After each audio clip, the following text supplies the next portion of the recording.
How about this one? I can hear you now. Google Meet hates me so much. I've been on meeting calls, like 5 different meeting links all day, and it picks the right mic. And the moment I hop in here, it picks everything wrong. You got my video from my Roku. It got my audio from my audio interface. Yeah. Video from your Roku. I have like a capture stick. Okay, I see. Yeah, it's a little weird. It screws up my microphone a lot, and today it didn't. So it's part of the reason I hate computers. Yeah. I think about once a week, once every other week, my computer just decides that it wants, when I say sleep, it decides I'm going to not sleep and sit here for about an hour. And then I'm going to just freeze up and keep your monitors on, but I'm dead. And when you click the power button, I'm going to turn on. Yeah. It's amazing this stuff works at all, though. If I'm being honest, like computers are magic. Yeah. I've got my big beast computer, and it's giving me a blue screen here and there on memory. Ugh. I've got 8 32 gig sticks in that machine. I got to hunt down which. Dang. That's that one with that 128 CPU. You got the Threadripper? Yeah. Have you replaced? You've had that for a couple of years now, right? Yeah, I've had it for several years. Well, this year's not the year to upgrade, so. I just bought the one of those Jetson Orin Nanos. Oh, I haven't heard of that. NVIDIA's made a machine. It is 6 AI-enabled cores with 1,000 CUDA cores and 32 tensor cores just to show you how to do AI. And it's part of this whole Jetson line, so you can actually go up to a very high-end one for like embedded systems. But this is just for development. It runs Linux, Ubuntu, and it has a whole bunch of stuff specific for AI. Is this like the $3,500 thing? I'm looking at the Thor. No, Thor is the big one. This is okay. the dev kit. But you have to buy an NVMe drive, and it only takes certain ones. Yeah. A open box NVMe drive cost me almost as much as the unit did. Yeah, I mean, I've been wanting to get myself like a new, like, I like the Samsung. That's what a 9100? Yeah, the 990s or whatever the new number is. 990 is the one like before it, right? Now there's some other new magic number. Doubled the speed, so I'm thinking of taking my 970 out of the beast, putting it in this little Linux AI toy, and taking this 2 terabyte 9100 that runs 14 gigs a second and putting it in the beast.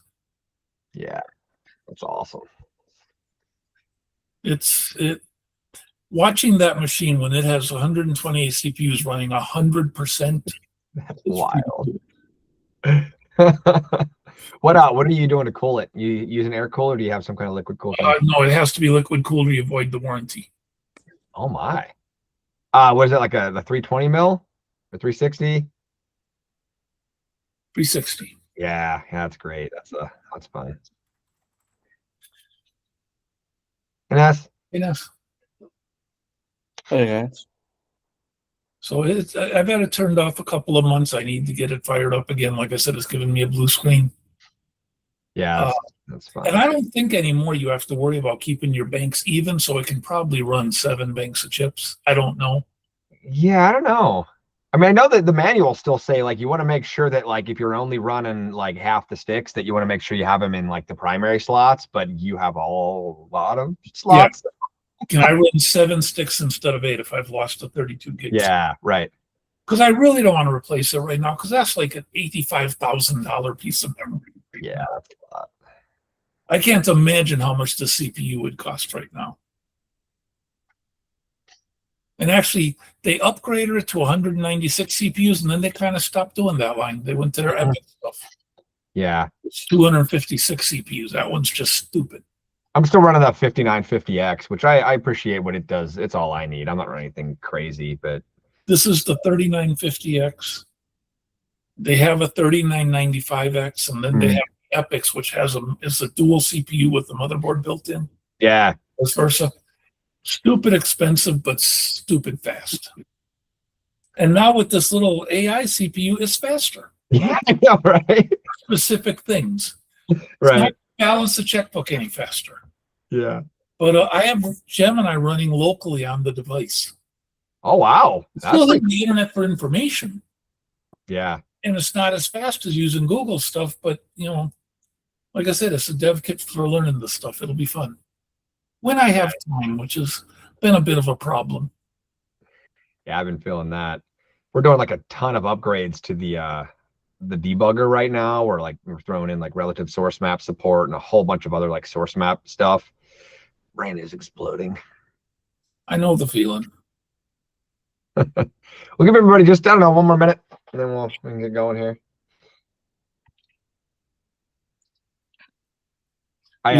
We have NASP, we're missing a few of the usual suspects. Yeah. Marcelo cannot make it today. Mm-hmm. George, very hard for him to make it. Yeah. Luke tends to come in a little later if he comes in. Mm-hmm. And we never see Chris here. Chris has a conflict. We have like a thing at Fubo that he can't ever get out of because there's like important design decisions being made and stuff. It's a bummer. You're letting important stuff interfere with the fun. I know, right? What's wrong with you? Yeah. Priorities, man. Cool. Okay. Well, let's go ahead and get started. Don't need to waste any more time here. So I wanted to spend some time talking about our promises library. Now I think I have like a video up on our website, on our YouTube channel about promises from a couple years ago, maybe at the Dev Summit. But I'm kind of give like an overview again of what it does, what it solves. And then when we're done with that, I want to talk about how we made it work for tasks, which was kind of a really interesting iteration, because that kind of allows you to flow this through all of your stuff, as opposed to having to do tasks one way and your render thread a different way. So I'm gonna go ahead and share my screen. I don't have like a nice formal presentation or anything. I figure we're just gonna kind of talk about this. But so we kind of designed this off of the ECMAScript promise. Ronnie? Yeah, what's up? Marcelo wanted to watch this afterwards. I want to make sure you are recording. Yes, it looks like it is recording. Yes, we're good. Sure. Thanks. Yeah, I think it auto records whenever one of us joins, which is nice. So the general concept of promises, for those of you that are not familiar, it is essentially, I promise you that in the future I will eventually give you a value or eventually give you an error, and so you get a concrete like variable or object that you can hold on to, that somebody somewhere will eventually resolve for a piece of data or will give some type of exception.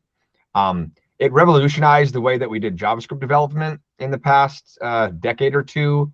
And so I think it was 2 or 3 years ago, Chris and I kind of wrote the promise library for Roku.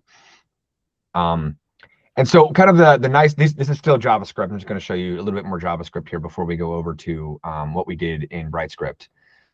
Typically, you'll make a promise and then you can chain them. And so this is how you sort of flow through your different asynchronous flows. So like, this value, whenever it resolves, run this function. Then when that is all done, asynchronously or not, then run this one, then run this one. And at any point, you can also have your catch handles here. And so here's like a really simple example. You have a promise that resolves, and then it returns this string, and then it returns this string, and then that one and that one, and it flows through. So let's go over to the promises library now that we have up on GitHub. So you can find this RokuCommunity.com/github.com/RokuCommunity/promises. So the way you install this is through RoPM. You can manually install it, but we definitely recommend using RoPM because it puts everything in the right places. We do have instructions for, if you're not using RoPM, how you can install it yourself manually. So the general structure here is we contribute a node called promise. And that node, it follows this contract that you have to have a field called promiseState. And one of the reasons that we had the word promise in front of it, I usually would love to just call this state, but we don't always guarantee that we are not always guaranteed as the library authors that you're handing us a promise versus not. So you may try to resolve some other node that has a property or field called state. We don't want to accidentally consider that to be a promise. So we felt that the field named promiseState was good enough for collision detection. And so a node called promise that has a promiseState field can have one of these three states. It can be resolved, rejected, or pending. So whenever you create a new promise, it will automatically go to the pending state. And then whenever the asynchronous system, whoever decides, all right, I've got the value, whenever they are done, they will flip the state to resolved. Now, we also have another field called promiseResult. And you notice it's not here in the interface, and that's intentional. We know that there will be a field called promiseResult, but because it's really complicated to define a field that is just of any type, we actually don't add it until you resolve the promise. So in this way, you can resolve it to be an int or an associative array or an array, whatever value it's going to be.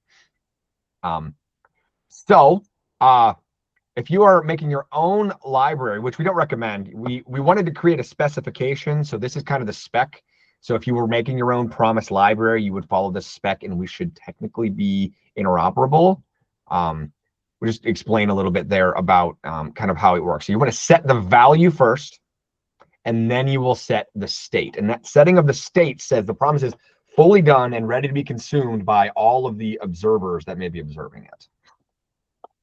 So let's go ahead and look at some examples here.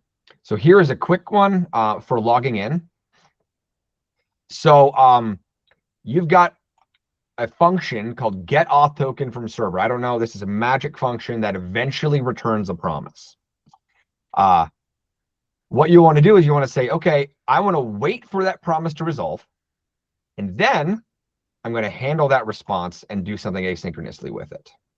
Now, this on its own doesn't look too much different than the observers, other than you do have that object that represents your result. So you can pass this around. Multiple things can observe promises, and they're not kind of scoped the same way as observers because you're observing the node itself, not like the M scope. So what kind of really makes this more powerful is when you can chain. And like you've seen in the JavaScript promises flow, you got .then. We can't do this syntax in Roku because we don't have the ability to add direct functions to our nodes. There is call func, but that has a severe limitation that I'll talk about that our implementation avoids. So what you'll do in this case, if you wanted to flow like a more complicated asynchronous flow, you're going to use promises.chain. Now, this is a namespace. This is a BrightScript namespace. You could use this in BrightScript as well. All of these return into underscores. We have some documentation on that. So what you'll do is you will, okay, so let's look at this example again. I want to get my username from the registry asynchronously. You got some kind of asynchronous flow that returns a promise. Once that is done, then asynchronously on some next tick somewhere, run this code. Then use that username. This is also a function that returns a promise. And when that promise resolves asynchronously, then we'll call this callback. And then we got some value off of whatever this thing resolved to. Now we're going to run another network call, get profile image URL, asynchronously again. And whenever that one finally shows up and resolves, then we can set some data and do some stuff, set a m.top.user_data or whatever. And then we have a .catch that you can use to kind of catch when something happens at any point in any of these flows. And similar to JavaScript promises, you can do a .catch in between any of these, and that will handle the exception and allow you to successfully move on to the next flows again if you're able to resolve it. Any questions so far? I can keep going into more of the designs, but I want to open up some questions if anybody has any.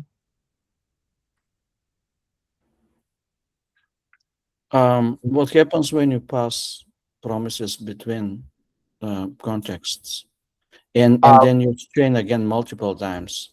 Is there any order preserved? What do you mean by context? Yeah, like threads or nodes? But by context, I mean between BrightScript context, meaning between nodes, between threads, and so on. Right. Yeah. So promises are nodes, so they would flow through the contexts the same way that a normal node would. Now, what that does mean is the result of a promise is a clone every time you read it, just a standard any other kind of node field read. Right. So the ideal flow would be make a promise, ask a network task to do some work, it fetches some data, it sanitizes stuff, puts it on the promise. And then wherever you're reading it, it would be a one-time read off of that node to get the data. And then you probably shouldn't keep looking at the promise after that. You've got the data, store it where you need to, and move on. But I mean, then in chains done from multiple places, what will be the order of execution of those? So chains all happen in the current scope that you're in. Yes. So all these more than one. More than one chain? Mm. It would be the same thing. So when you say, like, I'm in node 1 and I do a chain, and I'm in node 2 and I do a chain, so those are independent observer flows. So you're observing a field on this promise. I'm talking under the hood here, but like you observe a promise in flow in node 1, you observe a promise in node 2. They're independent. So the order of execution is not guaranteed then, I guess? No, there's no guarantee of order of execution. Is the order of execution of observers guaranteed in on Roku? I guess not. I'm not sure. I mean, if you have like observe this field and this field and this field and this field, I think they could fire. No, not this field. When the same field is observed by multiple observers in order ABC, then do the observers fire in order ABC, or do they fire in I'm not sure. I believe, but the same thing will apply. Yes, the same thing will apply here. Correct. Okay. Yeah, and I would be hesitant to ever suggest writing code that depends on any kind of order for these. These are supposed to be, I don't care when I run, eventually you'll have a value. Tell me when you have a value. So the order of execution for the resolution of that, I don't think it really matters. Well, but the order of execution of chain thens is guaranteed, right? Oh, yes, the order of, yes, the chains are guaranteed. So correct. People may have also expectation that the order of execution for multiple chains will be guaranteed, but that's probably not the case.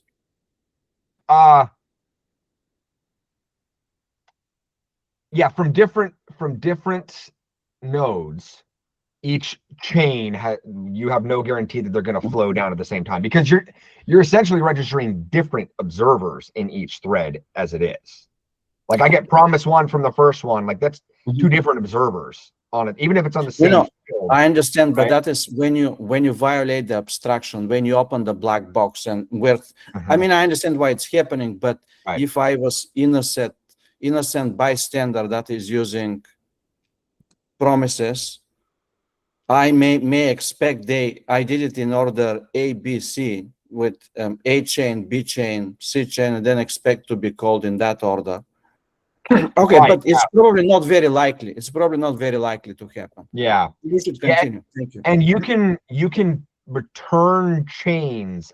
The chain itself has a promise, and so if you need to ensure that chain A and chain B and chain C execute in certain orders or whatever, you would say chain A depends on chain B, which depends on chain C, by passing a promise for those. And it may not be exactly what you're talking about, but in terms of these flows, like I could put a chain inside of this, and that chain returns a promise also. Let me pull this into a quick example. I'm just going to drop this here at the bottom. So for example, if you have like the offlow promise here, and you needed to do a whole nother chain inside, you could, again, don't worry about the content of this flow, but you could actually do this as well. And as long as you return this promise, this then will not run until this returned promise resolves, which depends on this order. So you can nestedly chain all of these as well, because it's all based on the promise you're creating at each step. And this gets complicated and nasty, but like they will flow in the order of the promises that each step receives, and we'll observe it and we'll not move on to the next step until that one resolves. I think it's important, Brownlee, that you call out that that example requires the to promise call at the end of the chain. Yes. Yeah, I missed that. Good call. Yes. So in this case, we say, all right, I want to get some async promise. I want to start a chain. That triggers a whole cascading chunk of work in here. It will run this chunk, then it will run this chunk, then that one, then that one, then that one. And eventually they will resolve. This guy's result will be resolved, which will allow this guy to run. He will not run here until this promise is resolved, which is the result of this chain. So that doesn't necessarily answer your multiple nodes each doing parallel stuff, but if you had nested chains, I don't know, that may not have been what you're asking, but yeah. Within one, order is guaranteed even in sub-level nesting. Correct. Side by side, don't assume anything. Correct, because there's nothing linking them either. Even though they have the same promise, they're independent. I want to know when this value is done. I'm going to do more work. That work is independent. If I have 5 tasks running side by side, all on a timer, steps, or whatever, I can't count on what order things will happen. So this is similar to that. Yeah. Okay. Yeah. But if you wanted to do something crazy, like I want to wait for promise from task A before a task B can move on, you can actually set up promises that you're actually grabbing and waiting for them to reach certain steps before you continue. As long as you set your state properly, you could synchronize them. That's one of the power. Well, once I get into how you manage tasks, which we'll get into later. Yes. Any other questions? I've got 2 questions off the top of my head. Sorry. You touched on cloning a little bit regarding, when we're sharing these promises, across contexts, the result will always be cloned every time you get it. Have you guys given any thought to using the new setRef and getRef internally, and how that kind of messes with things?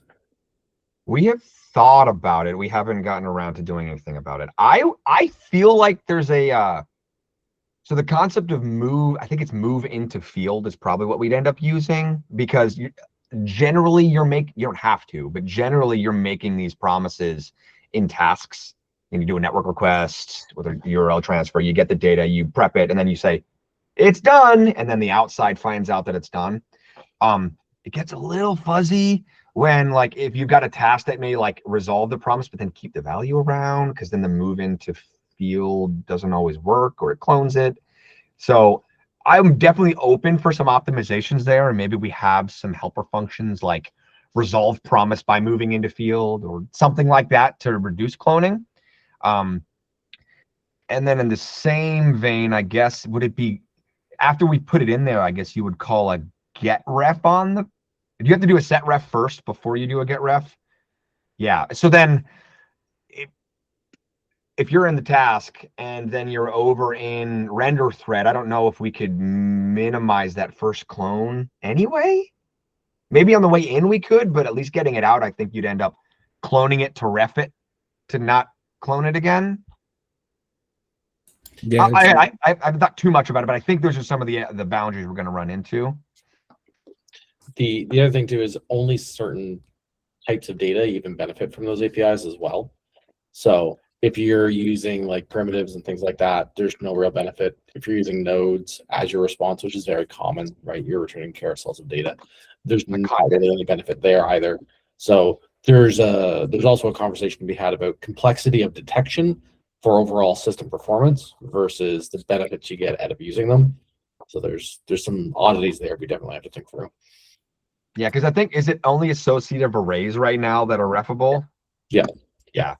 Yeah, and move into field does depending on the thread you're on, it destroys the original ref. So you don't even have reference to it anymore, which is a really spooky behavior for consumers to understand.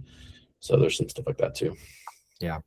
We're definitely game for having more chats about it though. If you guys have ideas, or if we have like a, I promise I'll be good with this, I know what I'm doing, to get the optimizations, that would make sense. Yeah, kind of a fast path situation sort of thing where you know what you're doing, so you can use those APIs. That would make sense. Yeah. But the other question I have is about this example specifically. I think I kind of know, because you hinted that you're modeling the library as you would in JavaScript, but mostly for the benefit of folks here is what happens if you don't return a promise, right? If your return get auth token doesn't return a promise, what happens to the rest of the chain? Right. So this is something I want to change. I'll talk about this example again. And I'll say how we can accomplish what you're talking about now, and then how I hope it works eventually here soon. So let's say username promise is actually my name right here. So it's not a promise at all. I think right now this throws an exception saying, that needs to be a promise. But what you can do is you can do promises.result, and this turns it into a promise. Or I think we have another one, creates. No, it's ensure promise. This is another way to do it. Promises ensure promise. So if you get a variable you don't know if it's a promise or not, you could call ensure promise, and it will return the same ref if it was a promise, and return a new promise that auto resolves to the value if it wasn't. But so in this exact situation right now, I think promises.chain should call ensure promise under the hood, and right now it doesn't, and that's, I need to open a ticket for that. But so this is how you do it right now. Yeah, I was specifically mentioning like inside of the callback for when, for example, where you have return get auth token context. Oh yeah, right here. Yeah, if you don't return, if get auth token happens to not return a promise, then what happens to the end of the chain? Does it call ensure promise under the hood, or? Right, yeah, so in here it will. This will automatically call ensure promise here. So that's implied that the inside of our .then handler, all return values here, you don't have to call promises.ensure promise here. It will automatically do that for you on the outside. And that is like how the JavaScript promise flows work as well. So yeah, that's a good question. All right, thank you. And so if you're returning a promise here, it will wait for it to resolve before it runs on to the next one. And that's kind of the beauty of the chaining. And if this, another thing you could do here is you could throw. That's a hot topic on our Slack the last couple of days. But if an exception happens inside of here, inside of the promise flow, it will be turned into a rejected promise and will land in your catch. Now, if you don't want to throw an exception, you could also return promises.reject. And that will create a rejected promise for you instead. I think we might throw under the hood though, because we still wanted to have the stack trace. So you might as well throw. I know I'm breaking Scott's heart now, but it's important to note that specifically in the throw condition, the catch value for error will be the stack trace object, essentially, from the exception. If you return a rejected promise with a value, you're going to get the value, not the crash, because there was no crash. Yes. You're not hurting me with the throw. To get a stack trace, you got to throw, and to figure any type of reflection on where you are, you need the stack trace. Yeah. So yeah, there's times throws. I mean, it's the only option. The only time I really think of. But yeah, there's no way to do it without a throw. And with all the testing done in the past week, throws are expensive. We knew that. They're not hideous. It's still a frame, but it's not like, way back when in the early days of, C# or Delphi, where it was a 2 or 3 second delay while it rebuilt the stack trace. Whole lot faster than that. I will joke, but it's not the throw that kills you, it's the catch. Yeah. Well, yeah. It's not the fall. It's the sudden stop at the end. Yes.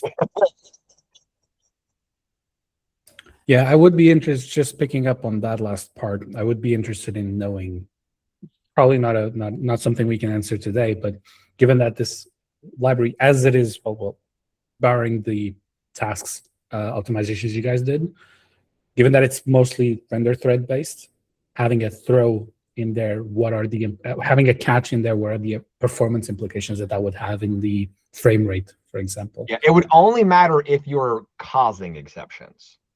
So I mean, we had run those benchmarks on the community Slack somewhere, and the act of try catching is like 2 nanoseconds slower than not trying. It's the catch and the actual explosion. So if you've got an exception as it is, we're going to have that anyway, even if you were using observers, in my mind. I think a try that didn't trigger, depending on your device, was half a microsecond. A try that triggers is like 60.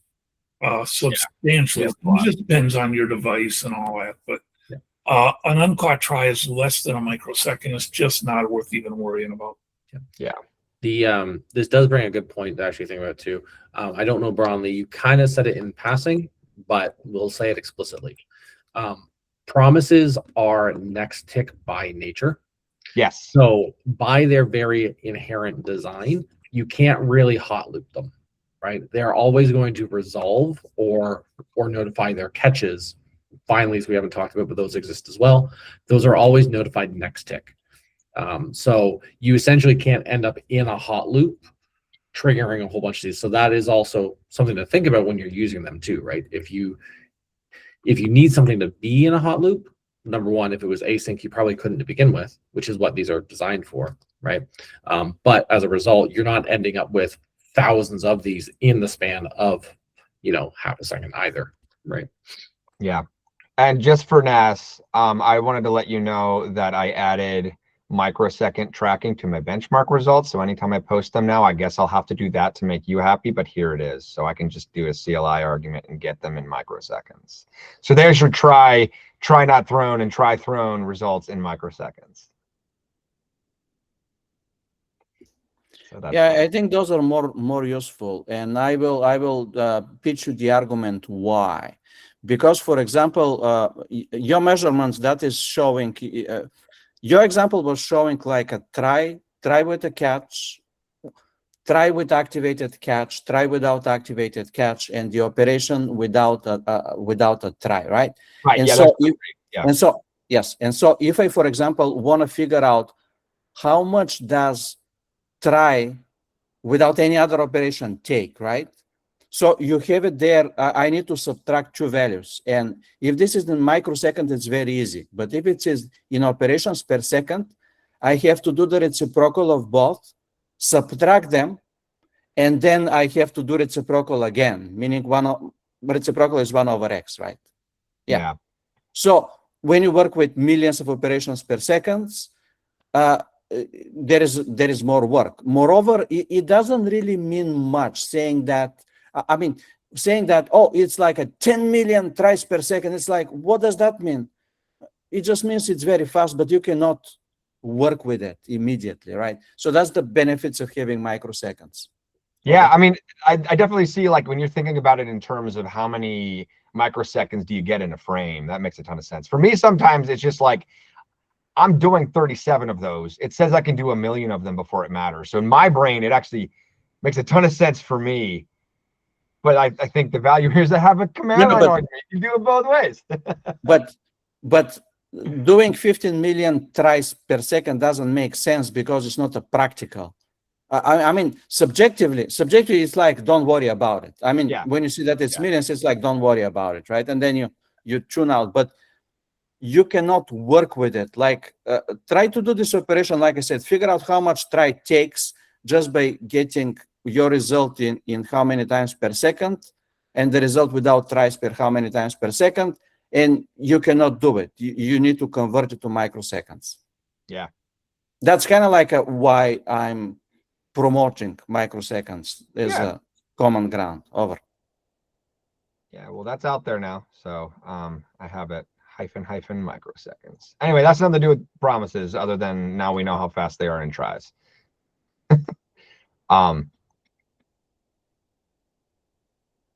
But back to this. So we understand that if there is exception inside the promise, it will be caught once, and then all the other on failure, they're kind of like free.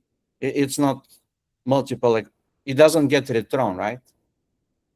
No. Right, so The promise will eat it and you will catch it. Essentially, it will not get rethrown. It will not take the program down. Specifically designed because of the Roku ecosystem. JavaScript will let those on handles travel up, but on a website, that's not nearly the same kind of problem because that's stack ended, but your program's still running in web. Right? Yeah. But in the Roku world, it is mission critical that you can't crash. We haven't talked on this. There are a couple of things inside the library. Requires a source modification to enable them, but we have some ways to also help you track these situations where you've got like something that we're catching for you, but you weren't expecting it. So I think there's a compile time const in the source you can flip to get some more logs out of the promise library to help find those areas if you're having issues. Promise to debug. If Roku adds the ability to make all consts false by default, and then you can put the true, you can change this in your manifest. But as of right now, we have to delete this we have to leave this as false hard-coded in our library. So you have to modify this file to turn it on. But ideally, once Roku adds that, you could just do promises, what is it, BS promises, whatever, you know what I'm saying. I don't do Roku. We're begging for that. Yeah. If you guys leave it this like undeclared, wouldn't Roku treat it as false either way? And that's what we're asking. That's the crash. If you reference a constant that's not defined, true, false, anything, it is a throw. It's not a crash, it's a compiler error. It's a compiler issue. Yeah. So making that false would not break anything because nobody can do it now anyway. And it's like I want one, and Nass and I argue about this. I want one that shows if it's sideloaded or not. So I can put code in there that'll never go to production. And it's just automatically stripped. But let's not get into it because I'm tempted to put arguments why that's a bad idea. Yeah. But so I have a question here. Why is this done with defined here and not with some kind of property? The reason for that is for consumers that install our library, every single consumer would have to add those to their manifest in order to use it. No. Property is a runtime lookup, and we would incur that cost on every single thing that we're doing. If you do the property, the promises is a namespace, but there is no global state for it. Like I don't want to reach out to up to global to find out if you turn. No, but that's actually one of the arguments why it should be runtime. Because what if you want to turn that debugging only in some of the promises? Like you have a hotspot that you want to debug, but let's say you're using dozens of promises around the program. You don't want everything to get in debug mode. What if you want only a few of those to be in debug mode? I could see an argument for that where maybe we might be able to like add debug versions of some of these functions that do some of that. I don't, but the problem is some of these are not debug versions of the functions. Like you set debug flag on the promise, and then all of them become verbose. Yeah, that's an interesting thought. And in fact, I can tell you how you can make it so it's invisible. You can add property dynamically, meaning like normally it doesn't even have the attribute, the node, but if you add it dynamically, something inside can check if exists. Yeah, that also causes a rendezvous every time we read it. No, it doesn't, because you're running on the render thread. Not all of it. No. There are times that we're resolving promises in tasks. We are creating promises in tasks. There are lots of situations where you're not right. We're going to talk about how this works in tasks, but currently, the current production version, you're only able to consume promises from the render thread, but you can produce them from anywhere. That's actually probably the primary use case. Yeah, actually. but I have a solution for using them in tasks. So we're just going to talk about it now as if you can use them everywhere. So I can make a promise in render. I could send it to a task. The task can observe it and wait for it to resolve and get about. So every time we're touching that magic, like that's why we wanted as few props as possible on the promises to avoid rendezvous. So when you create a promise, it's possible that it's fast until render thread touches it for the first time. So it may not be a rendezvous. Well, when you're creating it. If you create a group, is it a group that we have, or is it node that extends? So It extends shouldn't node. be. There is no reason to be a group. It shouldn't be a group. Yeah, extends node. So if I make this in task, right, but I don't know who's going to consume it is the problem. And so for us to have library code that says for every promise, look at this property to see if I should or should not add debugging, we've essentially guaranteed we're going to have rendezvous in certain places, and there's no way to get out. Well, you do have a BrightScript. You do have a BrightScript data, maybe on chain or something, but you do have BrightScript data, right? So that's where you can put it. I may be misimagining. What do you mean by BrightScript data? Well, isn't there some kind of I don't know, something that is not a node at some point, something that is stored in M? I mean, if I make a promise in task 1 that makes its way to task 2, that data would be on the M of task 1 and not on the M of task 2, so I couldn't read it. Could you fake it with the TMP file system? No. Or you just set the compile time constant, see a lot of promise logs. Yeah. The problem here is, unfortunately, with something that's going to be as hot as promises as a library, we in good faith for performance reasons on production, we can't really look at doing runtime checks like that. We need it to be as fast as possible, and when you have problems, you have a way to get the information you need. So that's kind of the main driving force behind what we have right now. And what I was going to mention as well is probably the most common use case you're going to find is you're doing something in the render thread, you're calling a function that returns a promise. Automatically, that promise is render thread owned, right? Yeah. It might just happen that that promise will get sent to a task, and that task will resolve the promise, but ultimately it's render thread anyway. So any checks in the task would cause a few. Yeah. Another example of this is the primary implementation in the Fubo app, for example. We actually have on our networking task, we have a call func, and what it does essentially, you call func into the network task. It basically sets a field on an internal field for a message event later, but it returns you immediately a promise, and that promise makes its way into the task, and the task is then the one to actually resolve it later.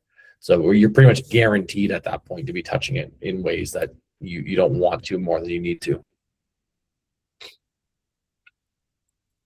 Doesn't that lead us into the main topic of the? Yes. Yeah, we can talk about that. I was building this example out, but I think that's probably. This is kind of what you're talking about here, where you would do like whatever it is, like m.top.network u equals request, and then return promise. So this call func is running on the render thread, and we make the promise out here so that the outside can immediately observe it. Like whoever's calling this function can immediately observe it with our library.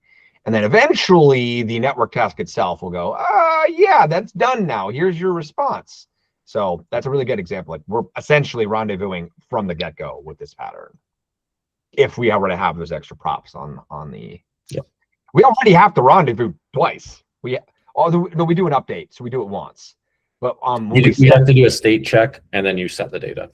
Yes, that's what it is. But you do a state check, set the data, flip the state if it wasn't already flipped. Yeah. If the state was already flipped, then what we do is we actually, I think, set the state again to essentially force other people to get notified again. But yeah. Either way, you're touching it at least. You you're gotta doing touch at least three rendezvous, because you're checking that state. That's a rendezvous, right? Because you're getting that field. Then you're updating. That's another, and then setting the state again is the third. Yeah. So, any other questions about this stuff so far? Let's see if I can find.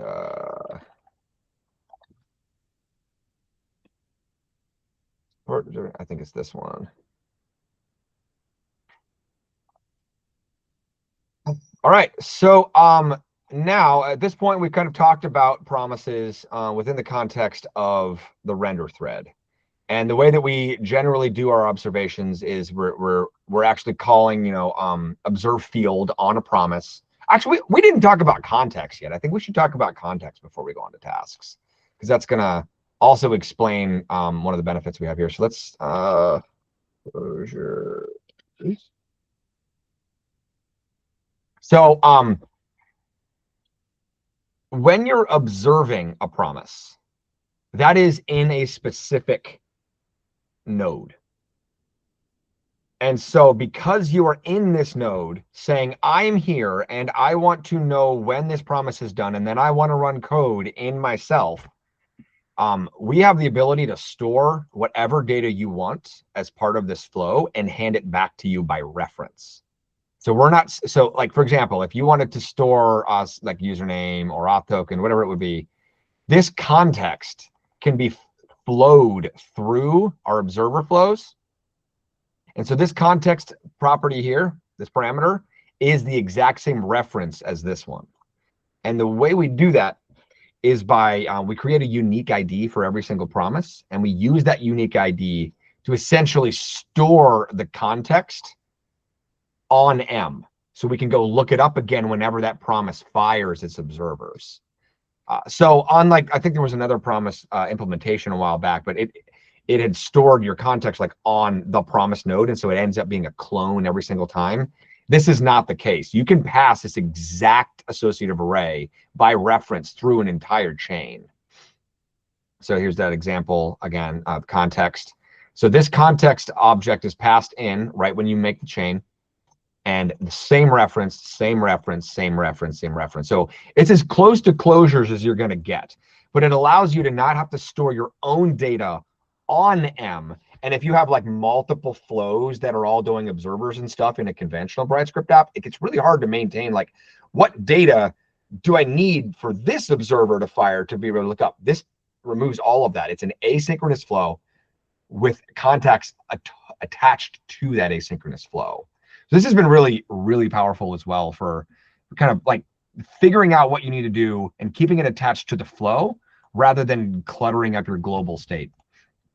And we clean all of that up. Whenever a promise is fully announced within a scope, all of its data is then cleaned up afterwards. So there isn't or shouldn't be, I don't think we've encountered it, a memory leak for this.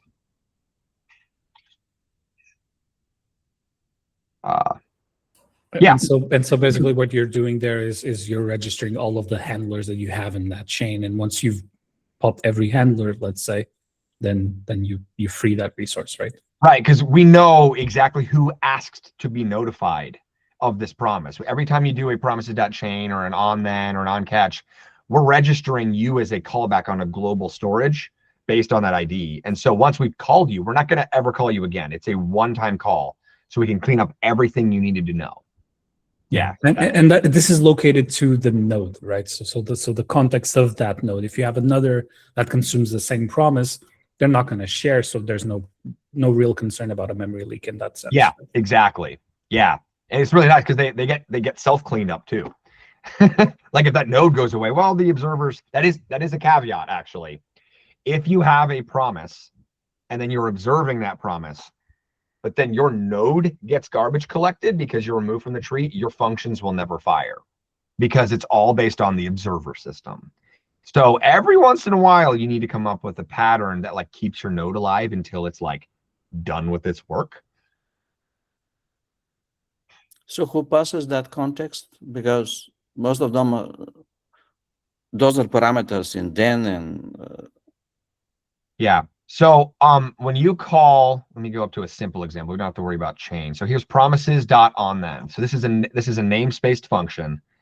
You're passing in a promise by reference, and you're passing in a function that should be called when it's done. So this function right here gets the ID of the promise, stores this function globally on M somewhere, along with the ID of the promise and the context, and then registers an observer for it.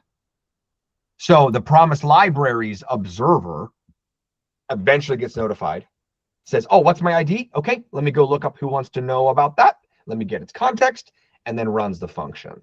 So to directly answer your question, it's the promise library that's calling that and keeping it around, and it's stored globally on M. What if you, okay, can you send multiple contexts? No, the context is a single thing. If you needed lots of data, you should pass an associative array with all of your data in it. But what happens if you call it multiple times? Call what multiple times? Well, on promise onThen, what happens if you call onThen multiple times? You will have a new registration each time. It's an array of them, not like a by index storage. It's like, here's the promise ID, and here's the list of all of the people who have called on that. So if you did this twice in a row, or you did it in a loop, you'd have 1, 2, 3, 5, 10 entries. So each onThen will register its own context. Correct. The context doesn't get passed magically to the next dance. It's just limited to then. Okay. It's limited to this exact invocation of onThen. Yeah. Bronley, I sent you a little snippet of an example of using this in a promise chain to create a single function that does recursive retries. All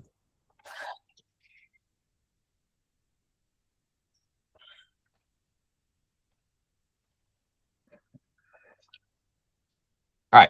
So you want to talk about this a little bit? Yeah, so this is kind of a more complicated example, but it shows kind of the power of the fact that it is by ref context. So in this example, we've got a single function that says, try to authenticate me, right? And it calls some manager or some other node that returns a promise. And we're passing down through this how many times I should try as context, right?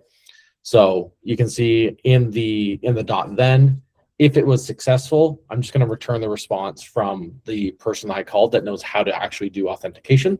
And just to clarify, .then is only fired when it's successful in this case. Yes. We're not doing like this is like we will throw if it's bad or we will resolve if it's good. Correct. Yeah. The function does that. Yeah. Then what we're doing is if we get a rejection, in the rejection we get the error, but we also get the same context. So I'm able to check what is the number of retries we're currently at. If it's 0, I'm going to reject with the error that I was given from whoever I called. Otherwise, I'm going to reduce my number of tries and I'm going to call myself again. And so this basically will recursively call itself up to 3 times before failing and unraveling the whole stack of promises with the final result, either a good result or a final rejection. And what's cool here is that the outside gets 1 promise, which is back from this. Yeah. And it has no idea that it might have resulted in 150 retries under the hood because these guys just keep stacking their promise observations. In an earlier implementation, we had a bug that prevented supporting this. There was like a max depth of like 10 or 20. I think it was like the stack flow. So we had to figure out like, I think there's some intermediary promises that flow on the inside and then some next ticks and stuff to make some of this stuff work. But essentially you can do this infinitely, I think, up until, you know, your max number of observers or whatever. Actually, no, we only run the observer once. And then we walk through all of the handlers when it gets called. So if we've already registered the observer on a promise, we're not going to register multiple observers. We're going to call the, yeah. So, yeah, this is a really good example. This is great. We should put this on the docs, something like this. This would be helpful. Yeah, I actually just wrote this like 3 days ago because I needed to help someone with something. So this is a sanitized version of it, but yeah. And then what they were using this for in that example was they were actually trying to build a full bootstrap where certain things needed to retry and certain things didn't, and they wanted to just promise all the whole flow. So this was a good way to get one promise in that still had retrying under the hood. So it was kind of really slick. We really liked it. Yeah. Okay, we have lots more we can talk about with promises. We have promise all. There's a bunch of other things, but I do want to spend some time making sure we get to talking about tasks. So the render thread uses an observer with a named callback for all of the promise resolution. But the problem that we had with tasks, let's see if I can find documentation on this. I think I wrote it up. Is that you don't have callbacks the same way. You basically have to have a loop. Your main loops are what you have for tasks. And so all your observations come over a message port. And so what we landed on is actually pretty slick. Let me see if I can find the example here. Can you show the example from benchmark that you added? Oh, I can use benchmark as the example. Sure. Yeah. Yeah, that's a great idea. Yeah. So I recently rewrote my benchmarking library. We talked about it last month, and I went through and rewrote it. So it supports running in tasks and in the main thread and in the render thread. And I rewrote all of it using promises. And I'm kind of dog fooding the promises in tasks. So let's go ahead into the benchmark project here, and I will pick, where is it in components? So here it is. So in order to use promises in tasks, you need to use a function at the very top, well, anywhere before you start doing your promise observations, where you set the message port. We need to know which message port you are going to be using for your observations and stuff for when you're doing promise on then, on catch. So anytime you do something like promises.on then, and then you have some promise, and then your function for your callback. Under the hood, this thing has to have a port in order to register the observer on. But that's only half of it. The other half is that you actually need somebody to be listening on that port to handle promise events that show up. So that's where promises.wait2 comes in. So you can replace your wait function with promises.wait2. And the moment you do that, what happens under the hood is anytime a promise event shows up on the port, we will handle the event and then go back to waiting again for you. So we will flush all promise events before they show up to you. And then we will pass along any other events that you need that were yours. And it's essentially just a clear the queue of any of our promise events and then call it back to you. So in terms of what you actually have to write in your task is really, really straightforward. I didn't have to do anything else. I just started using promises everywhere else. Nas, it doesn't seem like you like this idea very much. I wonder if there is a better way, but I'm not sure that I can think of one right now. Yeah. We had another way to do this that was, needless to say, a lot more complicated for both sides of the fence.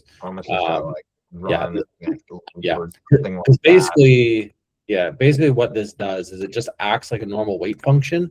We just won't tell you when a promise event comes through, but anytime anything else comes on that port, we're going to call you just like the normal wait function does, essentially.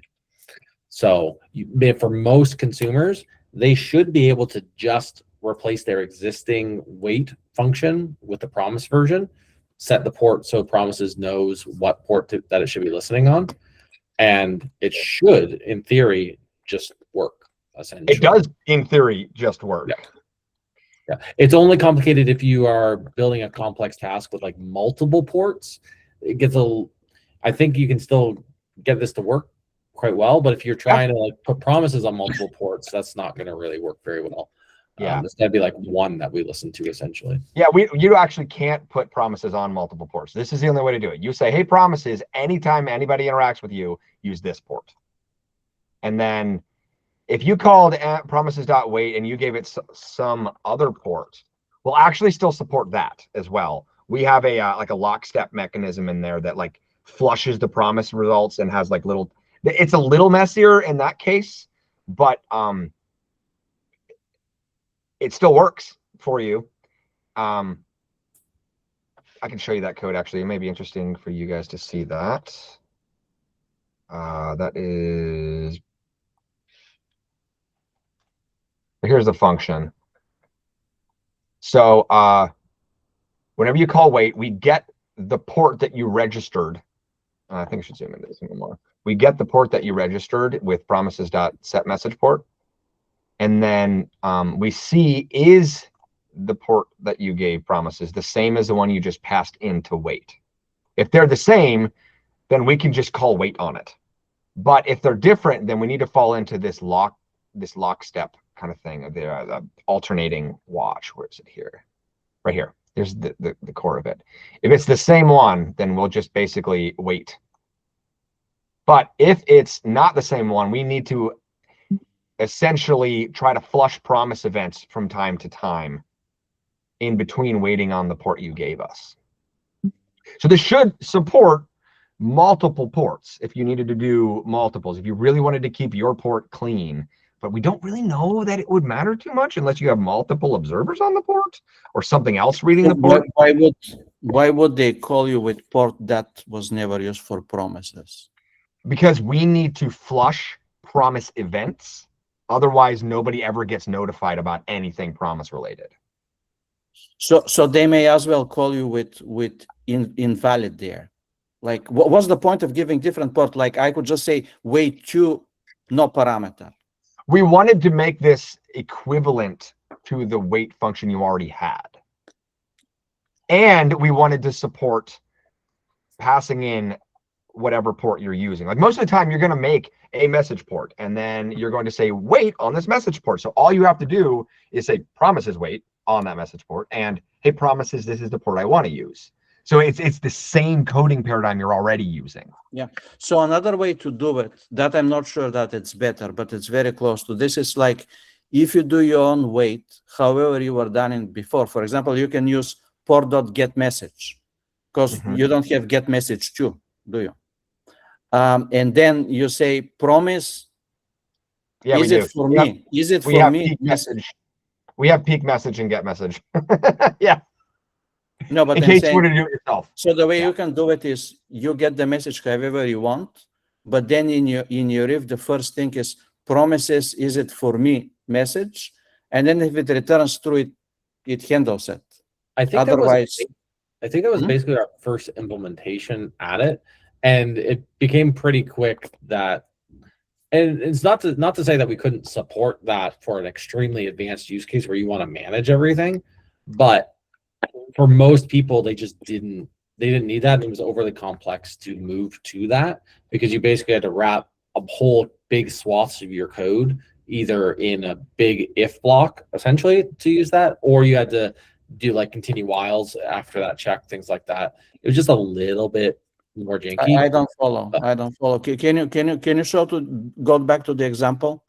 Yeah. Wherever you were, because there was immediately if right next to it. Yes, because that was the same if that theoretically you had written prior to using the promise wait. Right. So there is no additional giant encasing if. Yeah. Can you go back to the sample code for BS Bench, probably? So the justification there is that usually after you read something from the port, you deal with it. You already have the code with dealing with it, right? So it will be just an extra entry. But this is very close. Well, yeah, there you go. Yeah, this one. There you go. Yeah, there is the if already. Yeah. So the fact that there will be one line above it that says if is for me, and this if will become else if, that doesn't really matter now, does it? Most people don't need it though, because in this situation, so like I said, but you just wrote additional code on top that uses wait too. That's like potato. That's why I'm saying it's not much different. So on top, it won't be wait too, but it could be get message, or it could be wait, or it could be pick message, whatever. You're saying they well, pick message probably shouldn't be pick message.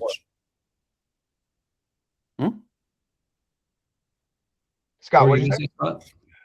Are you saying basically they're being forced to do something to compensate? So is semantic as to what they do, whether it's this or the wait to or whatever. Either way, they have to adjust their code in some way. Yes, they do have to adjust their code no matter what. Like in order to use promises and tasks, you have to write some code to flush promises. Yeah. And you can do it this way that Matt suggested. There's more than a flush going on. Oh, no, I didn't mean, okay, Bromley, I didn't mean is promise event, then handle event. It's basically, is it for me, will handle it, right? That will be folded there. The only purpose of that check would be if it returns true, don't deal with it. If it returns true, it already gets handled by promises, meaning right. those so it's two, like it's like a promise together. was handled essentially or something, and it returns true or false.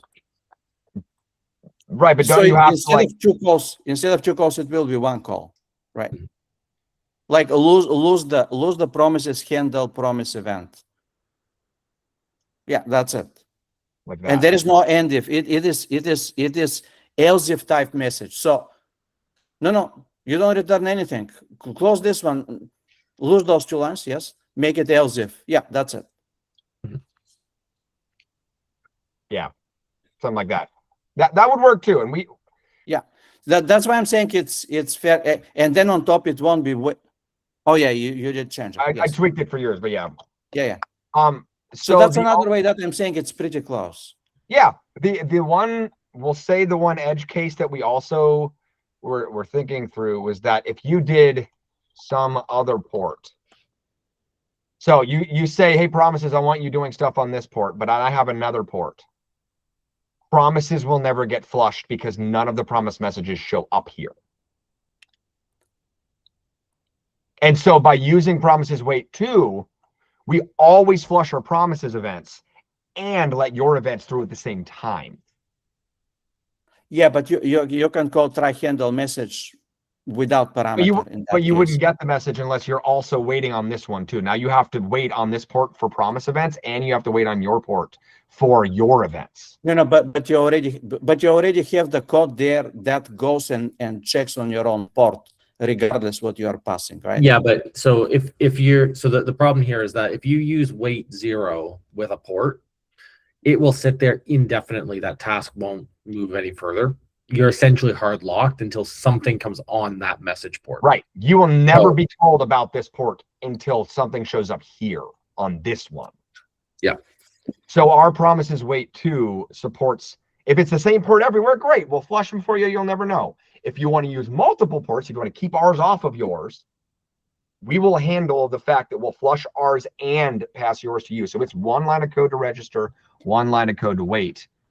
And you still can use, I think we added the other ones. Like you can still do promises.geek message, I think it was, for the port.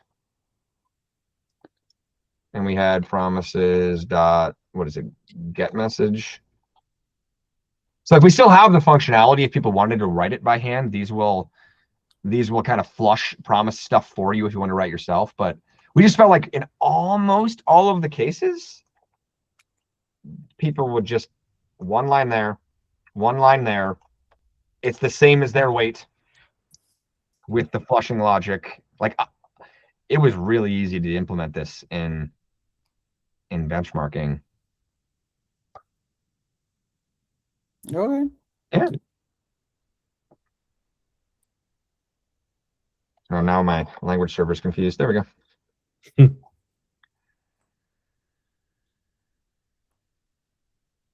Oh, does anybody want to know why I called it wait too? I was wondering. Wait. Okay, so this is it's a bug. We'll call it a deficiency in RoPM.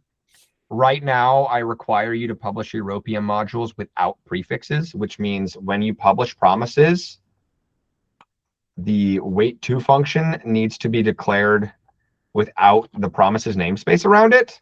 So it would be called wait. And then we wouldn't know the difference between the native wait and the promises wait. So we end up prefixing both of them. So I posted this in Slack, but I don't want to hold this up for the 2 to 4 months it's going to take me to have time to upgrade RoPM to support publishing with prefixes. So we're going to publish it with wait to. and it will be there, and maybe it'll live forever as wait 2.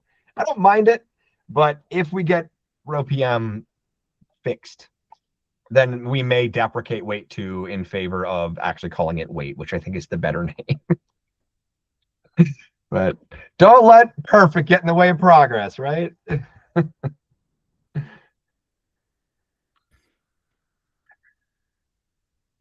Yeah, because I was wondering, like, if there was some conflict because wait couldn't be used because it was a protected keyword or something. But yeah, that makes sense. It's my own dumb It's fault. effectively that, but it's our problem. We're more stupid. So yeah, I was so convinced when we were making RoPM that you want to publish without prefixes, so that way I can make sure I prefix everything, and it has been nothing but a pain in the butt. Yeah.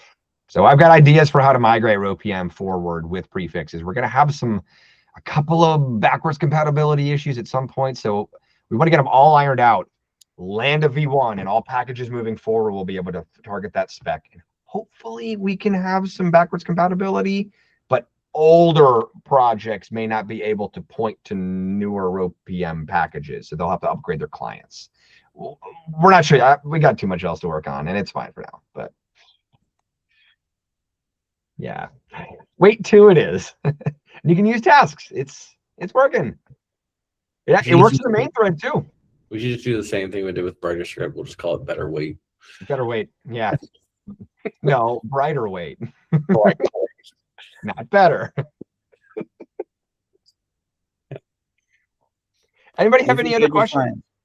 If you redefine the global wait, I wonder which one will get called. Is it the system function or your own? Well, the problem is I rewrite both of them to promises.wait. Yeah, it's a bug in our package manager, Naz. So aside the bug aside, if you willingly create a function called wait, then when you call it in the rest of your program wait, will it call the system wait or will it call your wait? And I'm not immediately clear. There are a couple of functions that you're not allowed to shadow. There's a few of them that like freak out. Most of the native functions, you actually can make your own version, and usually it calls yours, except in a couple of edge cases where if you like reference it by name, it grabs theirs, but if you call it, it's yours. Like there's some strangeness around some of this, but like the type function, you can't even grab a reference to the type function because it exists at like compile time and not at runtime. Well, you cannot get a reference to any never mind type, any Roku function, any Roku system function. Let me put it simply. I just looked into it last night. I didn't. I could have sworn there was a subset of them that you can. Huh. No, but that does not reflect to whether when you call it, it will override it. That's a different question. Right. Yeah.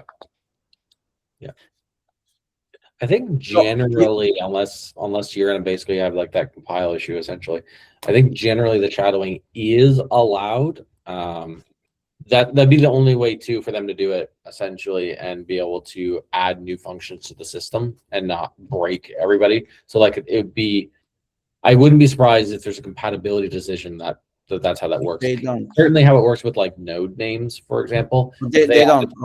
Roku hasn't added new function in maybe 10 years. Yeah, I know that they certainly try to avoid it. Yeah, but okay. Yeah. Other questions? Anybody have anything else they want to know about this stuff? Happy to keep talking about it. That's interesting. The way you have dealt with the ports and that corner case with multiple ports. Yeah, we iterated over that. We had made a whole different implementation and just were like, you know what? Chris had an epiphany one day. He's like, why don't you just model it after the stuff we have? And it just, we had proposed like having like a run task thread function or something. And people were like, well, we want to still manage our own wait functions and stuff. We're like, well, we just flush it in there. And then it just comes totally transparent to the user. Yeah. It took it down from like 6 lines of code to be able to set this all up. in like even the most simple cases to like 2, essentially. Yeah. And only one of those was a new line. One of them was a modification of a line.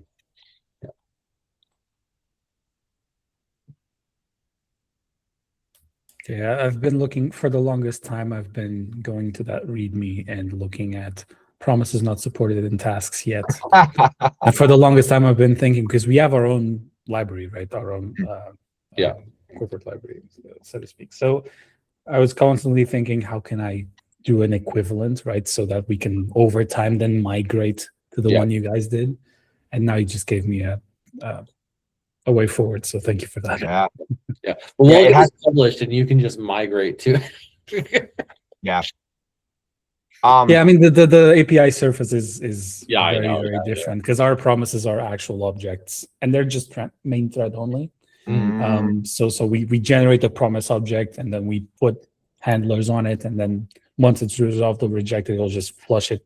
Once there's no chaining, there's nothing like that. So kind of there's a migration step to like get a similar API, but overall, once you we wanted to adopt it eventually. So it's just how to figure out how to get it forward and also make it work in the main thread, which was our main bottleneck. So once you have chaining, you won't go back. It's great. It has taken oh my god, observer callback hell. I had a headache for like 3 days straight after we worked through that. It was rough. I will say, never try to debug promises unless you're willing to go a little crazy. Stuff is hard. It takes recursion to a whole new level. Yeah, it's nuts. Another cool thing I guess I could show, while I was working on the benchmarking library, I realized that I needed a way to do like looping in promises. So I want to show that one. No, not main, it's BS bench. See if I can find this. The promise 4. Yeah, we called it 4. For each. Yeah. So what this lets me do is, let me see if I can actually what I'm calling it. So what I've done here is I've actually passed an array in, and it will run each element one at a time through this callback and build a promise that returns when all of them are done. And so rather than like, it's really, really weird how you would how would you do for each item in, 1, 2, 3 promises dot on then, like you can't do this on its own. You basically have to chain one to the next, to the next, to the next, but you don't know how many you have. So this promises for each kind of solves that. We haven't added it to promises yet. Chris and I were talking through it, but we think that in JavaScript you can do this with like a dot reduce, and like it's like 2 extra like lines of code to like do this, but it's a lot more to implement it internally, and it's kind of annoying. So we're probably going to add this to the promises library. It's not too many lines of code, but this. We also have a promises all. Yes, we have promises all. Yeah. So to use that one, what you'd have is essentially you have an array of promises. I do ensure promise. I'm trying to do that. Right. And so what this does is it says, I don't know when any of these will resolve, but when all of them are done, this thing will resolve. And so it waits for this one and that one and that one and that one. They're all kind of running potentially in series or in parallel. It doesn't matter. When they're all done, this promise is resolved then. So you can do things like fetch me the header data and the body data and the footer data. Tell me when they're all back, and then I'll put them on the page. Yeah. And you'll get the results in an array in the order that you provided the promises, essentially. Correct. So in this case, the result of promise would be an array of 1, 2, 3, 4. Yeah. There's also all settled, which is a little different. Promise all will reject the entire thing if any of them fail. So if you get a rejection on any of them, promise all will reject the promise.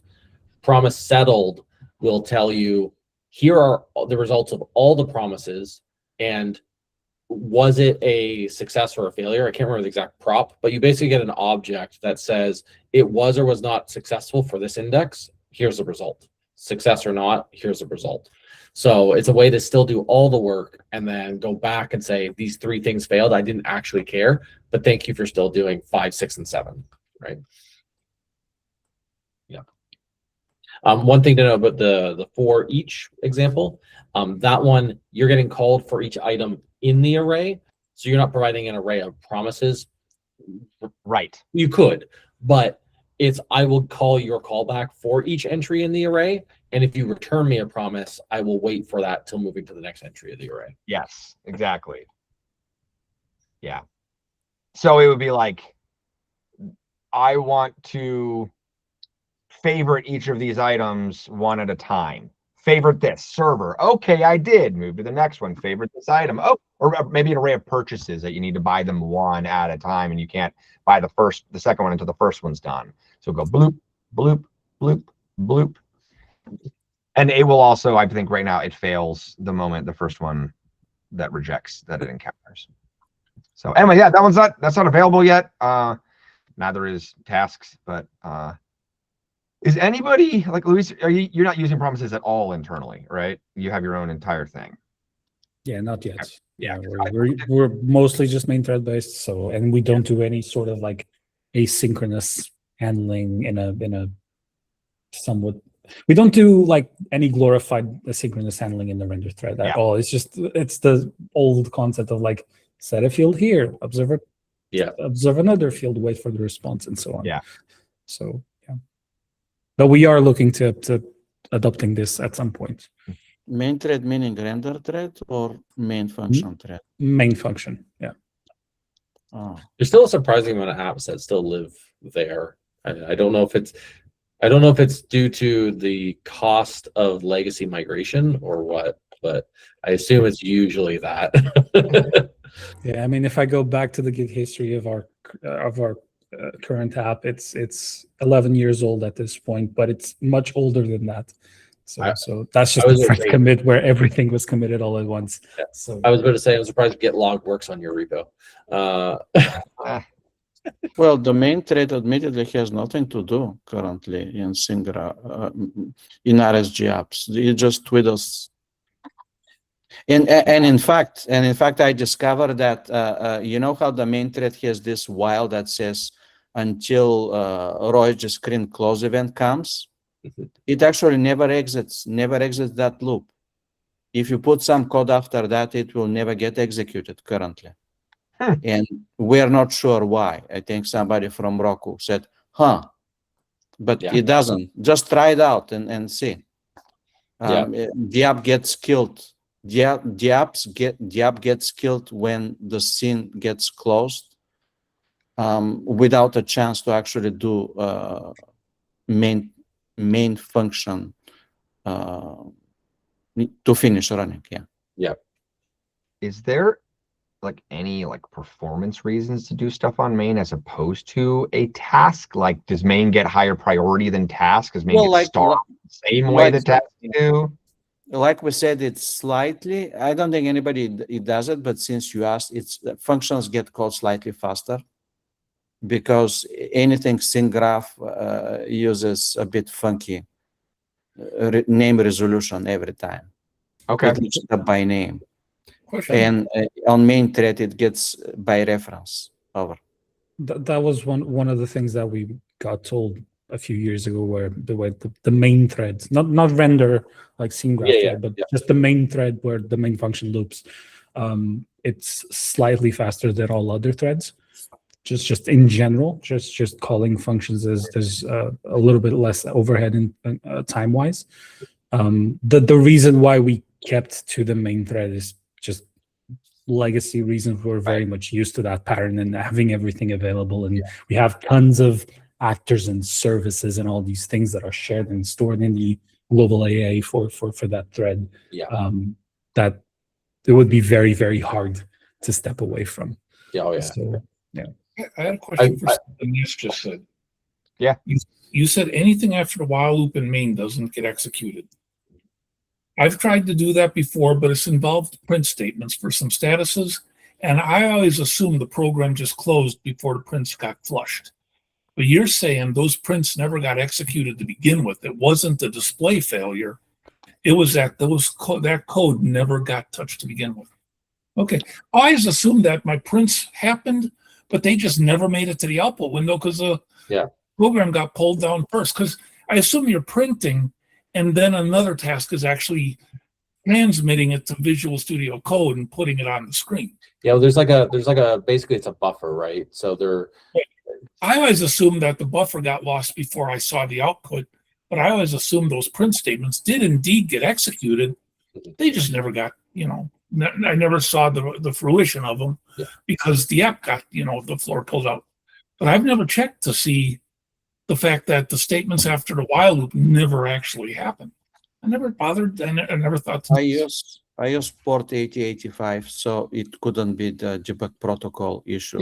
It just doesn't print out. And to clarify, that was not always the case. Like 10 years ago or 7 years ago, they did execute. The print will print. Something has changed since then, and that it was not announced, and I don't know if they even noticed it. And because the SyncGraph apps just don't do stuff on the main thread after that while.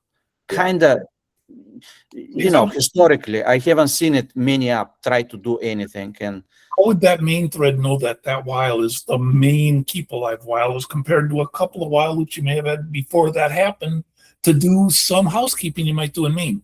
It's weird that main would realize that particular while loop is the end all be all while loop.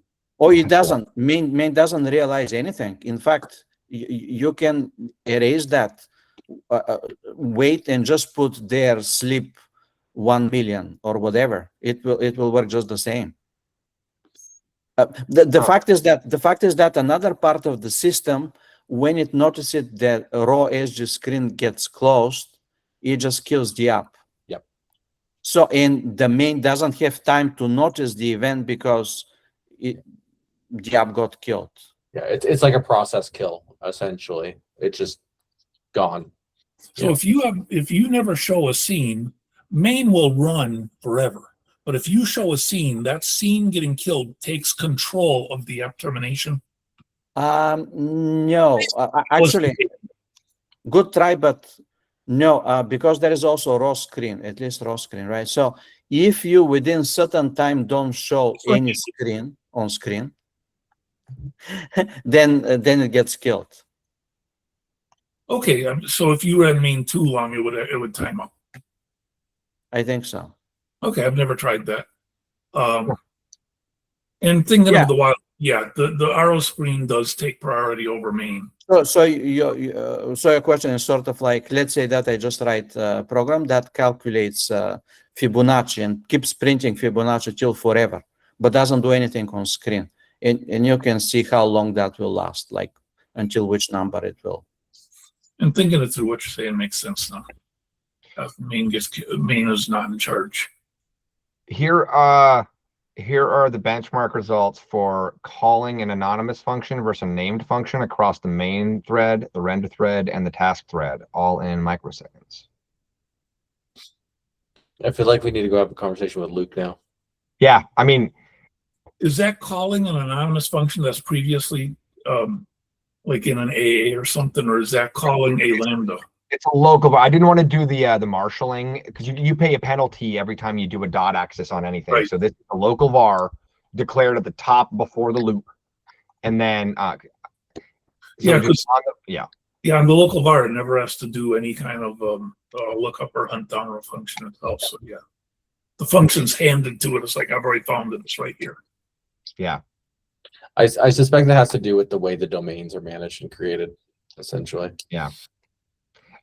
Ness, I have not yet added code to throw out outliers. That is next on my list because I do agree. I want to make sure that there's like fluctuations and stuff. I want to compensate for that. But generally, I found it to be fairly stable. But yeah, I appreciate that. I just thought it's kind of easiest to do if you throw away the lowest and the highest, right? I mean, it's not too intelligent. It's just you just throw some. Yeah, well, I have full control so I would likely keep running until I got enough that are in the pocket. So I can just throw out one and do another one, throw out until I get to results that are all within whatever the standard deviation needed to be. Like I can just keep running. I don't have to do like a max of 5. I could do 5. No, it's easy. It just says keep going until you get 5 total. And actually, if you do enough number of experiments, then outliers effect on the average is diminished to not noticeable, right? So if you do, I don't know, if you do 20 or 50 repeats, you don't have to remove outliers, let's say, right? Yeah. But when I do it manually, I do 3 tries and I throw away the 2 sides and keep the middle. See, I don't have the outlier thing anyway either, but in my little stopwatch benchmark thing, I just tell it run for 1 second. I don't care if it's 5 iterations or 5 million iterations. I hand it to it. It looks at the timestamp and says, okay, you have 1 second. Run this as many times as you can and tell me the averages. That's basically what you're doing, right, Brownlee? But you have like a warm-up cycle where you... So I want to run however many iterations it takes to fit inside of a 500 millisecond window. Yeah. Okay, but some of my, essentially, I guess so. Yeah. And then I do so a sample is run the thing for 500 milliseconds. All right, that is a sample. Now do it again and again and again. I do about 5 of them right now. So I do 5 500 millisecond runs of whatever the thing is. And however many iterations that takes. So in your thinking, you should realize what is it that creates outliers, and what creates outliers is like the system is doing something else. It's loading or it's busy, the CPU that threads. Yeah. And that something is like, let's say, is not typical. That's what makes the outlier bad, right? Like it's like, oh, you just had bad luck with this one, right? Right. Whenever if it happens many times, you could just say, hey, this is how Roku works, right? Like there is some extra weight. Yeah. So back to Brownlee's results. This is a little bit more dramatic than I would have expected. It's twice as slow outside of main, the functions, right? Yeah, based on these results.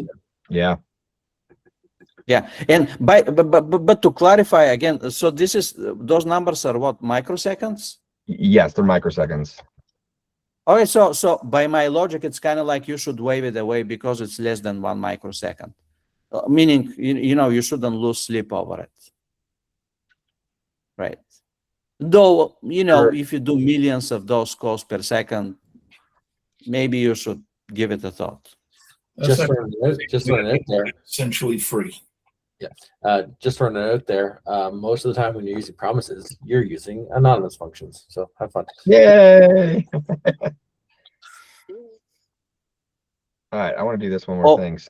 Another thing that I suspect, Brownlee, is that if you have multiple inheritance in the picture, when object C inherited from B, inherited from A, so there is potential to override 3 times the same method.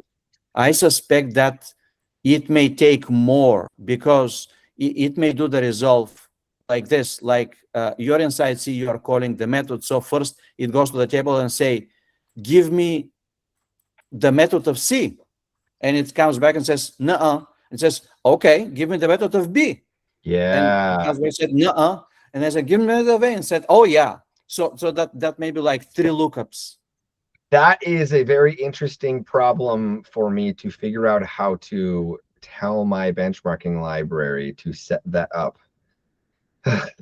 I'll figure it out, but that's a fun one. I just figured out tasks and threads, and now I got to be like, also run this inside that node over there.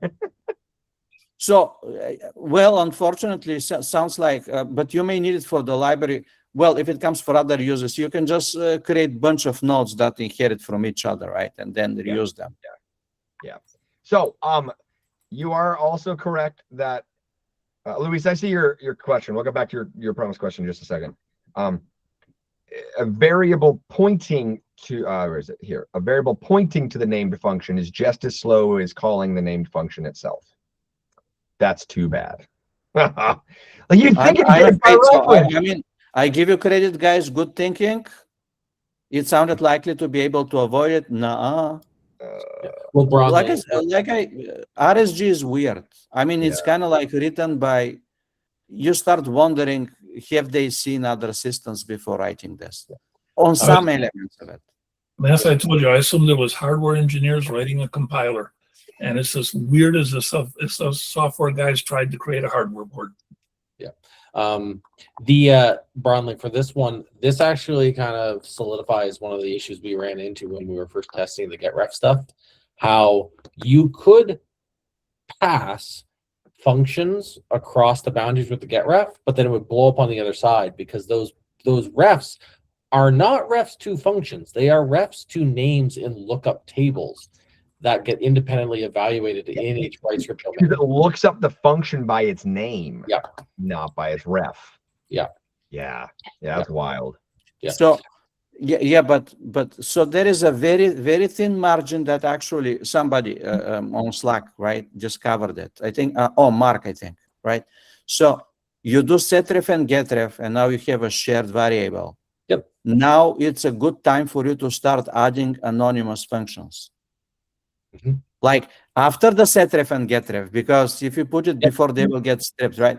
But now if you start adding, one of the sides starts adding anonymous functions, then the other side can call them successfully. Yes. Yeah, because anonymouses seem to get lifted more globally, which is kind of a weird leaky behavior that I don't know how long that. I assume it'll probably stay forever because they don't like to change stuff. But it's one of those, honestly, things. To me, it's like how much Roku wants to invest in RSG. Do they see it sticking for a while? It would be nice to fix this because, like we said, this call is like functions can be twice as fast if this gets fixed, right? And then you will probably be able to use named functions, getref, setref. And just to clarify, these are naked functions that do nothing. The moment you do any real work, I would expect a lot of this to essentially vanish. Like it's still there, but if it takes 3, 5, 8 milliseconds to do your function body, 0.2 millisecond, or sorry, microseconds, that barely matters. That's barely. It should still be fixed. That would be great. You get free performance everywhere, but I think there are no empty functions being run most places. They've got stuff to do in them. I want to get to Luis's question. Can you read it out? Yeah, so the question was, so in Promised Land, have we noticed any performance issues, memory issues, exchanging long blobs of data? For example, large HTTP response strings. The short answer is no. The long answer is don't do that. But no, we've shared some pretty large payloads around. It's no different than assigning any large payload via field. We do have optimizations under the hood where we use the actual event object itself to get the data. So we're not reaching up to the field itself. We're using the pre-cloned version that comes on the event object using get data and that stuff. So we're being good citizens in that regards. But it is no worse than what you already do for passing these things as strings or objects on nodes themselves. So best practices still apply essentially in what you're resolving with. Yeah, because right now what we do is, because our promises are full objects that don't leave the main thread. Yeah, it's just passing a string to an object, not a node. Yeah. So there's no cloning there, and then we pass that somewhere else, and there's virtually no copies. Whereas with these promises, you will have to pay at least the cost of setting that to the node, of setting that field. So that's a copy there, and then there's a copy, an implicit copy, let's say, in getting that from the event loop. Okay. Yeah, that's definitely an artifact of being designed for scene graph first, for sure, because that was already like a behavior that was going to happen. That is interesting though. So you must have like your own event loop that you're doing, because you're not going to have observers for this stuff. So you got your own event loop probably to deal with the pass it to the next guy type thing going on. Yeah. Essentially, yes. I would. It's not really an event loop, so to speak. It's just it's the event loop part is for let's talk about the network layer that we have, right? So we still use RO URL transfer and we get the RO URL events, so that part is like still going through the message board. But once we do get that event, we extract the response and then we just tell the promise, hey, resolve with this value. And there's no like asynchronicity, so to speak, because once we resolve, then all of the callbacks will be executed. Oh, okay. So you're synchronously, so you're setting it on the thing. It's either got logic or there's a wrapper that has logic, and it just goes. Exactly. Yeah.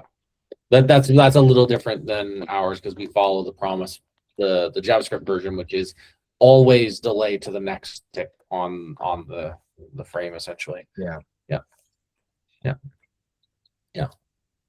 Which has its benefits because it does free up the main loop. Oh yeah, things, yeah, right? yeah. This is actually one of probably the main reasons we just don't have execution timeouts, and we haven't since we moved, because so while there is by total duration, things might get a little bit longer, but what you're also doing is just letting the system sleep a little bit, just a little bit here and there, to let things. By the way, quick one. Not necessarily the next frame, right? It basically, we have a timer that is as short as we can make it, and we go tick, fire. Sorry? So we actually use a timer, an RSG node timer, and that's in what promises. Yep. In promise. Yep. How much is the delay and why? It's like 0.000001. It's as low as it's lower than the device will respect, essentially. Oh, like 1 microsecond? You mean? It's a 0.000001 seconds, and the device snaps it to its closest precision. If we set it any lower, it doesn't care. Okay. So, but I was commenting that, and before, and I may have spread some misinformation that there is a 1 rendezvous per frame or something. That's not the case. There are more. We're not necessarily saying next frame. We're saying next observer callback cycle. Yeah, I just wanted to throw that one out here. Yeah. It's like a multiple rendezvous per frame are able to happen and usually happen. Yeah. Not a big number, but it's not one. Yeah. And why do you need timer? Sorry, you can't sleep on the render thread, essentially, right? So you can't do. There isn't like a native way short of using an observer callback to get a next tick. But where does the need to sleep arise in promises? The promise specification from ECMAScript guarantees that promise resolution happens next tick. That means you leave the current stack frame and all that. It guarantees it happens on the next iteration of the event loop. And we don't wait. I believe a register next tick. We have to use sleep, and so it also. I see. I see. I see. Because you're on the render thread, if you do it on observer, if you have observer, that gets called synchronously. That's the nature of RSG version 1.1.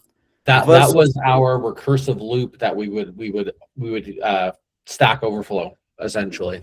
1.0 actually does it natively. It was doing it asynchronously, but that has been deprecated and is removed from the OS. So on 1.0, you would have had naturally the next tick happen. But currently, when you touch something, observer, current execution, current execution is suspended and it immediately goes to do the observers. Yeah. And so that you could saying resolve a promise that set a value that resolves a promise that set a value. You could easily stack overflow just in your promise chains. Yeah. But did you say that you run into infinite loop? Infinite? No. I mean, no. Oh, okay. You can certainly write code that maybe results in that, but no, you were able to get into a stack overflow situation where you had really complex promise chains and everything resolved, but everything from the last resolution backwards was all synchronous, and because we were notifying synchronously, you could overflow your stack essentially and crash. Yeah. So the next tick using a timer, always make sure that every single flow of notifications for that promise happens in a single stack of its own. But have you seen it happen as a problem or Yeah, just we had a bug report for it. Someone was encountering it in production, I think. Yeah, I could send you the pull request, but we actually, we encountered a problem. Like, I think it was happening in our code. I don't know if it was us, but yeah, his keep recursively trying to log in until it resolved. If you had done that like 25 times or 30 times, it would have triggered this. We have a unit test that represents it. What happens if you set the duration to 0? Stops. Yeah, it doesn't. Yeah, I think it doesn't fire. I think it needs a positive value. Yeah, it would be nice to have a next tick function, which is separate than a timer. I don't know that they would give it to us. It's probably a really low urgency, but this would allow some of our promise flows to happen just a little bit quicker. Yeah. In practice, though, it hasn't been an issue. Like we use them, oh my God, so heavily in Fubo, and we've had no issues performance-wise with them. If anything, they've increased performance due to like less complex code overall. So I guess the alternative would probably be using the row render thread queue in some capacity. Right? Yeah, that's another thing we wanted to look at a little bit. There's the render thread queue one is really, it's both super interesting and like I'm not sure how to quite use it because it's like a message to everybody in the world, and it's like it's a little bit weird, especially because I don't think there's like an easy way to unsubscribe from certain things either, if I remember correctly. There's a little bit of oddities there, but man, I want to use some of that stuff more. I haven't had time to actually. The new functionality, the new the new by ref like data optimization functions. I posted a link to the pull request that fixed the infinite the stack overflow issue and how we added. Yeah, it's interesting. My question is kind of like a good to know, right, from your experience, because my intuition will be, hey, that should be working, but if the practice shows different, then you go that way. Yeah, I see.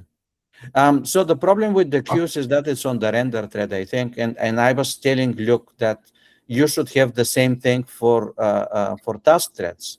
Like, what's the point of the whole point of these efforts? I would think is that you're trying to offload the render thread, and instead you come here and you give me a render thread queue. It's like counterproductive. Yeah. One of the things that I really wanted, there's two different types of things here. One of them was a more easy way to go async, like being able to basically like write a function that basically took a callback that would run async internally or something like that. Some way to do that. But the other thing was like, let me mark something as like read only for a thread. So I wanted to build a concept where I had like a data store that was completely managed by a task, and the task could read it at its heart's content, but the render thread could only observe it, right? So there was no concern about render thread overwriting and having to sync back to it because it wasn't allowed to. You get an error if you try to write a value. But what you could theoretically do then is have a task that, say EPG, you've got a single root node, and the task is just pushing data to that node, mutating data on that node to flip favorite states, recording states, live states, keep that all in the background, and just have a read-only copy on the render thread that just observes changes. Oh, I want something like that so bad. That comes often. I think maybe even Scott was talking about something like that. Like when you have config shared between multiple readers and stuff like that, it's like a registry or something like that, right? Yeah. I mean, by registry, I don't mean the Roku registry. I mean, a shared. Yeah, like an object or config registry, or only one writer, multiple readers, right? Yeah, that'd be really cool. Build some cool stuff with that. I guess the next natural question is, when are you going to experiment with adding a small AI layer to this whole thing? No comments. No comments. That's what I have to say to that. I was just telling Brownlee I got this NVIDIA device specifically for playing with AI development. I have a hunch this device is a little more powerful than any Roku on the market right now. I don't think they're quite made for it. They're a little light on CUDA and tensor cores. Yeah, that's great. Oh, even the base chip is probably more powerful than Roku. But it's $300, right? Yeah, 250. You and I were talking. Is that base chip made for automotive embedded applications? Yeah. Then 1,000 CUDA cores and 32 tensor cores. I mean, it's cool for learning AI, and it's made. It's like an entry level device, and the big brother is made for embedded systems. It'd be cool if Roku could do this stuff, but now we're into the bicycle versus a space shuttle thing. Yeah, and I'll worry about AI on my Roku when voice dictation works well. Yeah.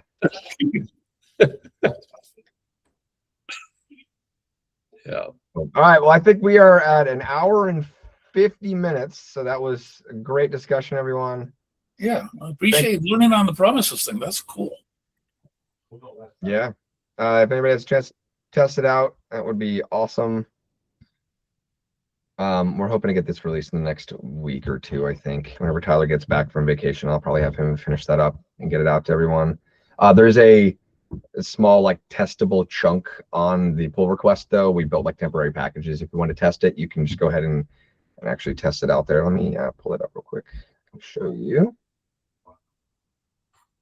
And we'll get going here. So you can see I have a create package tag, and that's a nice little automation that I've added that anytime that label is there, that tag label, a bot goes ahead and makes a new version of the package every single time. So you can test. This is like a temporary one. So at the very bottom here is not the very bottom, I guess. Where is it? Bot, where are you? Right here. This is the last one. So you can just copy that command and run it and install it just like you would install a normal version of this library, and you can use it then. So you could install this right in your whatever project you're currently using it for. So yeah, give it a try. Let us know how it works. But other than that, thanks everyone, and we'll catch you all next time. Thank you. See you next month. Cheers, everyone. Bye. Same.